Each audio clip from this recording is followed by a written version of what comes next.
যা কাউকে খুঁজে নে যে তোকে মেন্টাল সাপোর্ট দিবে। কেন খুঁজবো আমি কাউকে? আমার গার্লফ্রেন্ড তুই, আরেকজন না যে আমি আরেকজনকে খুঁজতে যাবো? তোর জন্য এই প্রবলেমে পড়ছে।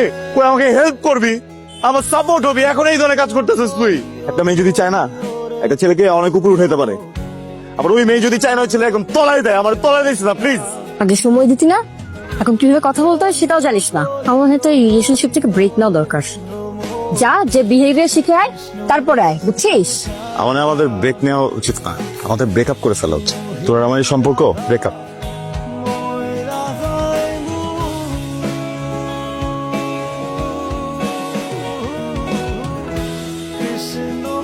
এক্সকিউজ মি, আপনি আবার আসছেন? আপনাকে আমি বলছিলাম এগুলো নিয়ে আমার কোনো ইন্টারেস্ট নাই। আমি আসলে ওই দিনের ব্যাপারে কোনো কথাই বলতে আজকে আসিনি। আমি একটু অন্য ব্যাপারে আপনার সাথে কথা বলতে আসছি। আমি কি একটু বসতে পারি? আসলে সব ধরনের সম্পর্ক তো ব্রেকআপ হয়ে যায়, কিন্তু ব্রেকআপ হয় না শুধুমাত্র ফ্রেন্ডশিপটা। আমি চাই আপনার সাথে বন্ধুত্বটা আমার থাকুক। ও, যাতে ফিউচারে যে আপনার লাইন ঘাট ইজি হয়ে যায়। না না, বিষয়টা একদমই তা না।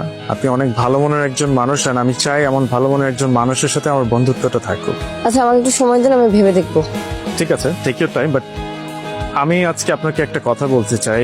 সঞ্জু আপনার বয়ফ্রেন্ড, রাইট? আপনি সঞ্জুকে কিভাবে ছিলেন? কিছুদিন আগে ফেসবুকে আমি একটা পোস্ট দেখি, ওরা রিলেশনশিপ ডেভেলপমেন্টে কাজ করে, মানে কন্ট্রাক্ট রিলেশনশিপে কাজ করে। আমি হয়তো আরো কিছু কথা বললে আপনার বিষয়টা ক্লিয়ার হয়ে যাবে।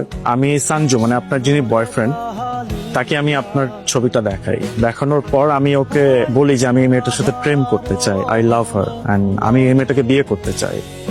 আমি জানি সঞ্জু আপনার বয়ফ্রেন্ড, সঞ্জু আমাকে কোনোভাবেই এটা ডিনাই করে না, ও বিষয়টাকে আরো একসেপ্ট করে নেয়। ও বলে যে টাকার বিনিময়ে আমি আসলে এই ধরনের কাজ করে থাকি, সো আমি টাকার জন্য এটা করব। আমি ওকে বলেছি যেহেতু পিঙ্কি আপনার গার্লফ্রেন্ড, আপনি চাইলে অন্য অপশনে যেতে পারেন, আমার কোনো প্রবলেম নেই, আমি তো আপনাকে টাকা দিচ্ছি। বাট ও নিজে থেকে আমাকে বলে যে ওর মতো কোনো মেয়ের সাথে ব্রেকআপ করে ফেলে আমার কোনো যায় আসে না। I am being honest with you.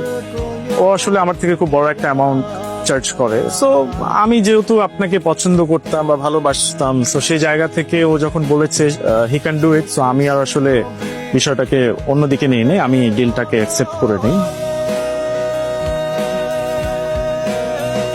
Excuse me, আপনি সেদিন যেন কি বলছিলেন? না, আমি আসলে সেদিনের ব্যাপারে কথা বলতে চাচ্ছি না, আমি এটার জন্য সরি ফিল করি। না না না, বলেন না, কি জানি বললেন সেদিন। আমি বলেছিলাম আমি আপনাকে পছন্দ করি। না, তারপরে কি বললেন? আমি বলেছিলাম আমি আপনাকে বিয়ে করতে চাই।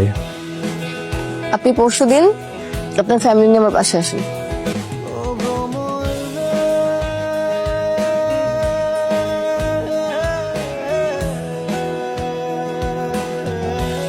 হ্যালো, কই তুই?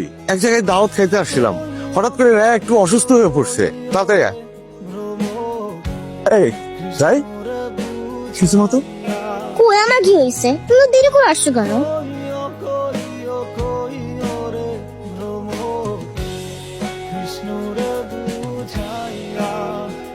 বিয়ে খেতে আসছিস? কিন্তু আমি তো তোকে দাওয়াত দিইনি।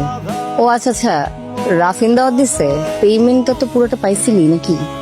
অ্যাডভান্সই পেয়ে যাওয়ার কথা, রাইট? বাট আমার তোর সাথে একটা কথা ছিল। ও একটা না, দুইটা থাপ্পড় ডিজার্ভ করে।